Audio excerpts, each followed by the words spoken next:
What's up? It's Todd Guy, the Vinyl Zombie. The video, obviously. This is Slave Raider. Take the world by storm.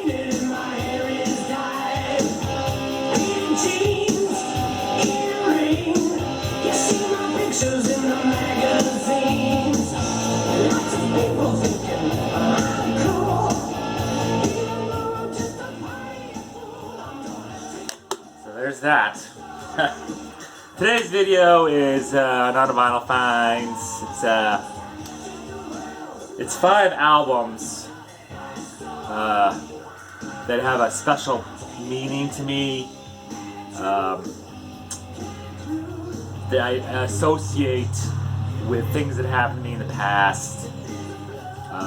Every time I listen to these albums, I kind of just get nostalgic. Kind of just think about the past. Some of them are just kind of like, excuse me, some of them are just like ones that got me into heavier music. Other ones have more of a meaning to them. So, I mean, I have 10, but I'm only going to do 5 in this video. And then at some other point, I'm going to do the other 5 in a different video.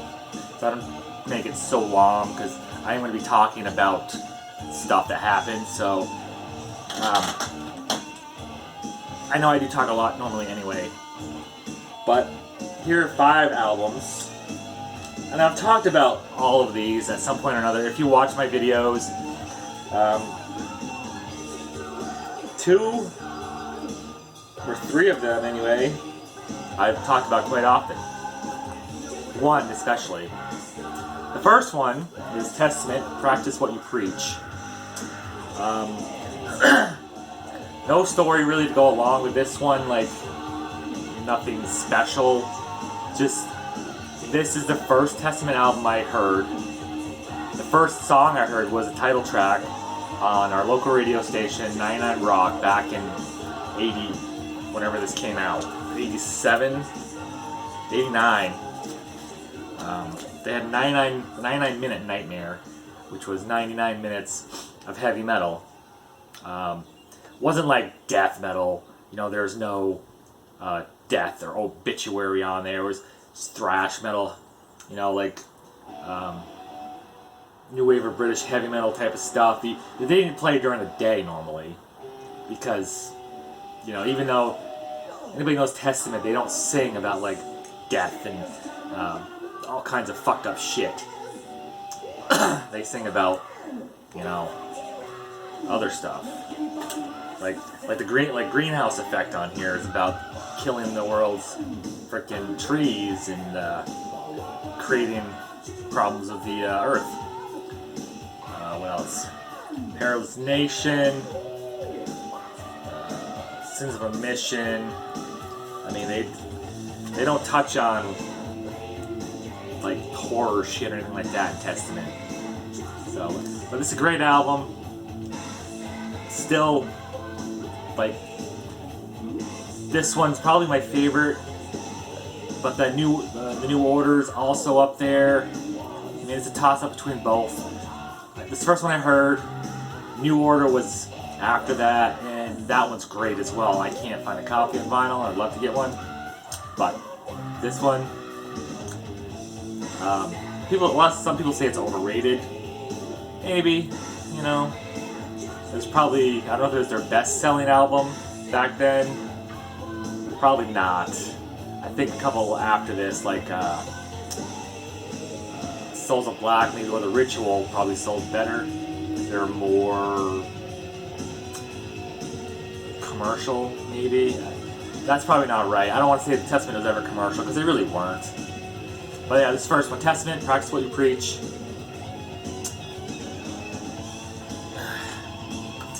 Next. This one, Black Sabbath, The Headless Cross. Tony Martin singing. Still got Tony Iommi on guitar. Kazi Pallet was on drums. This album, I had never heard any Black Sabbath Before I heard this, I didn't hear any Black Sabbath without Ozzy Osbourne in it. I didn't even know that Dio sang for Ozzy Osbourne, or sang for Black Sabbath at the time. And I don't know how I found this cassette. I saw this Black Sabbath. I'm like, oh, I've never seen this Black Sabbath, so I bought it, or somebody gave it to me or something. I can't remember where I got it from. And I popped it in the cassette player in the car. Didn't know what to expect. Instantly fell in love with this. I mean, was it like Ozzy's albums? No. It was like an entity all of its own. It was more, not gothic, more about, I guess, the devil. I mean, a lot of these songs, The Gates of Hell, Devil and Daughter, When Death Calls. My favorite song on this album, Death Calls. I fucking love that song. Kill in the Spirit World, Call of the Wild Black Moon, Nightwing, the title track. It's a product of its time. It's very 80s sounding, but it's not super heavy, but it's more doomy in a way, kind of gothic in some parts.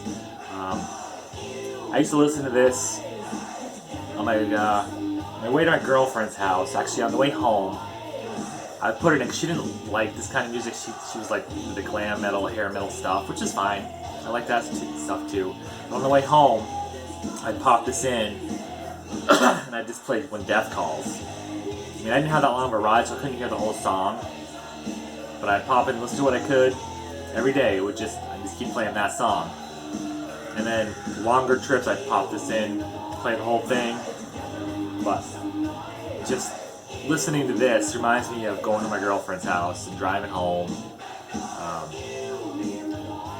Leaving late because I didn't want to leave, and my mom getting mad at me. She's like, "You were supposed to be home an hour ago, or half an hour ago," and I constantly lie. Oh, I got pulled over by the cops. I was speeding. I mean, that's even worse, Why didn't I just say that? Hey, I didn't want to leave. No, I got pulled over by the cops. So I didn't get a ticket though. I was doing 60 and a 40. But this just brings me back to high school days. And this one as well brings me back to high school days. Suicidal Tendencies, How Will I Laugh Tomorrow When I Can't Even Smile Today.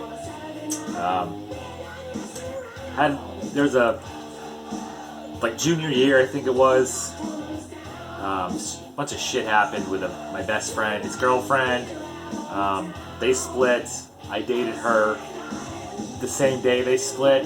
Stupid of me now, thinking about that. That was probably the dumbest thing I've ever done. One of them, anyway. It was a big mess. Shit happened. My car, they got back together behind my back. Their seniors were behind my back. And they made a plan, and they stole my car. And we're going to drive all the way down to Florida or Tennessee or something. But they didn't have any money. They got caught in fucking Connecticut, which is 2 states down from me. So they only got, maybe 100 miles, couple hundred miles or so. They didn't have any money. They tried to steal all the cash I had in my bank account, which at the time was like $3,000, and they couldn't get it. This album, I was in a bad way when I got my car back. Lost all my friends basically because they were all on their side, and the majority of them knew that they were seeing each other behind my back. They knew that they were going to take my car. They were going to go to the bus station, everybody said, and leave the car in the parking lot. That didn't happen because they couldn't get any money. I had a rough time in junior year of high school, and I never thought about killing myself. Well, maybe once I did. I did down a bunch of pills. Don't remember what they were. I did OD, not like dead, but I got really sick. I was really fucked up, and I actually vomited. I threw up most of the pills, so that probably saved my life. This album probably saved my life as well. because this was a very morose, sad in a way album. You know, like the title track was just hitting me really hard at the time. And If I Don't Wake Up, One Too Many Times, they, yeah, just about feeling down and possibly not being here anymore. But I knew that wasn't the way to go, and this album actually helped me. Let's see. This one, Tesla, The Great Radio Controversy. This album I listened to a lot before all that stuff I just talked about happened. We all were hanging out. I played this album when we were just chilling in the parking lot one day, and the song Paradise came on, and a couple people were like, "Oh, what's this song? This is a great song, I love it." Excuse me, and I mentioned this before, some other video, that Paradise became our official song of our group, our gang. I don't know why everybody loved it so much. I mean, it's a great song. I still love that song to this day, even though, you know, all that shit happened, and it brings back those memories. I still love that song. This whole album is great. This reminds me of being in high school, of the good times, you know. And I think this album's very uplifting to me. Like songs like Hang Tough and Heaven's Trail, Be a Man, Yesterday's Gone, Making Magic, The Way It Is, Paradise, Party's Over. I mean, Love Song, that's probably the only track on here I could skip and not really worry about it, because that was very overplayed. That was like the biggest hit off of this. But this whole album just hits me in a way that just calms me down. If I'm having a bad day, I'll put this on, and I'm not instantly, but after like the fourth track, I'm kind of just like, okay, everything's good, I'm cool. I don't know what it is, but it helps me relax, I guess. It's not like in your face, really. It's hard to explain. It just reminds me of good times in high school. This is one of my Desert Island picks. Actually, all of these are. Except for maybe this one. This one's probably not a Desert Island pick. This is Overkill, Horoscope. Why didn't I pick this instead of like Years of Decay? Years of Decay is great. Elimination is absolutely the first Overkill song I heard. I saw the video for it on MTV. Headbangers Ball. Miss Headbangers Ball. But you know, nowadays Headbangers Ball would be like fucking Avenged Sevenfold and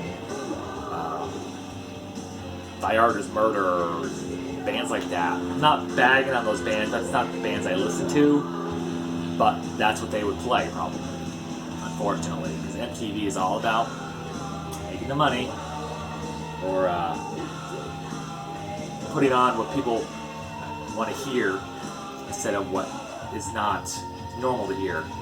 Anyway, Horoscope. This was played quite a lot with a different group of friends than the ones that I listened to Tesla with. This was. I think I listened to this after, because this was 91. Yeah. So this was after all that shit happened, and I had a different group of friends. A couple of them were in the other group. I was kind of moving away from them because I couldn't trust anybody. Still have trouble trusting people nowadays, but that's a whole different matter. But we used to play this on cassette all the time, driving around, and we sat in a parking lot at the municipal building in my town when the song Horoscope came on, and wasn't the breakdown, but where it's just we were just sitting there banging our heads, you know, and another album that just makes me remember good times instead of the shit that happened. Just hanging out with friends, smoking. I don't remember if I was smoking weed at the time. Maybe. I can't remember. Is that album over? That album's over already. Wow. It's very short. So yeah, Horoscope. Great songs on here. Infectious, Blood Money, Thanks for Nothing, Bare Bones, Horoscope, New Machine, cover of Frankenstein, Live Young, Die Free, Nice Day for a Funeral, Solitude. That's another one of those songs that like hits me like right there, just because it's a song about isolation and being alone, and just I've always been a loner a lot of times, and I have trouble connecting with people sometimes, and it hurts. But yeah, no, I'm fine. Don't worry about me. But anyway, yeah, that's it. 5 albums that hold a special place in my heart or in my head. They live rent free in my head. That's a saying, isn't it? But they don't live rent free. Tesla does probably, and probably suicidal tendencies. They live. I'll catch myself saying some lyrics every so often in my head. But yeah. Yeah. Till next time, rock on.